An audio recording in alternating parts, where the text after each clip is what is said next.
Pois é, isso que estamos enfrentando agora e nos próximos anos,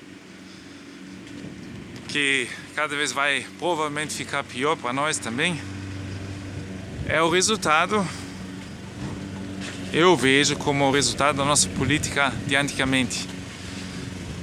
Já começou na época da colonização, que principalmente França, Inglaterra, Alemanha, Portugal invadiram os países africanos, exploraram os países, e isso continua até hoje. Os nossos governos tentam infiltrar o governo dos outros países, tanto quanto os Estados Unidos. Na época de 70, ajudaram o Shah da Pérsia a entrar no governo ali e fazer uma ditadura fatal para o povo, se aproveitando do petróleo, vendendo para os Estados Unidos e fazendo negócio e sufocando o povo, que até enfim então depois se levantou e fez uma revolução tranquila, mas que conseguiu tirá-lo do poder e colocar um Ayatollah Khomeini. E os Estados Unidos e a Rússia também têm muita culpa nessa situação toda que nós estamos vivendo agora. É que na época que a Rússia entrou no Afeganistão, isso também é a questão de óleo e recursos, nem sei como é que é. Os Estados Unidos ajudaram o tal grupo que se chama Al-Qaeda a enfrentar a Rússia. Até que chegou a esse ponto que a Rússia saiu de Afeganistão e deixou o campo para os Talibã, Al-Qaeda, Talibã, e depois os Estados Unidos viraram o jogo e fizeram da Al-Qaeda o grupo terrorismo. E começaram a lutar contra eles. E a mesma coisa foi no Iraque, quando na Pérsia, hoje em dia o Irã, o Ayatollah Khomeini entrou no poder e com isso também, lógico, tinha a mão em cima do petróleo, né?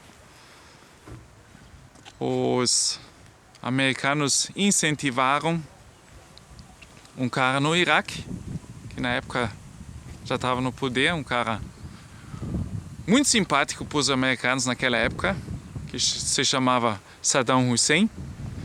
Incentivaram ele a entrar em guerra com o Irã. E isso que aconteceu. 8 anos de guerra, milhões de mortos e acabou não dando em nada. Mas a situação no Oriente Médio já naquela época começou a se desequilibrar. Aí nos anos 90, de repente o cara que era tão simpático para os americanos, o Saddam Hussein, depois que ele próprio invadiu o Kuwait, ele de repente virou um agressor. E os Estados Unidos de repente chamavam ele de o mal, o grande mal. E começaram a Primeira Guerra e depois a Segunda Guerra. E falavam que ele tinha armas de... eu não sei como é que se chama isso. Gift gas. ABS a gente chama isso aqui, mas não sei em português. Eu vou escrever debaixo do vídeo se eu me lembrar. E entraram ali e acabaram com o cara também. E com isso tudo, deu um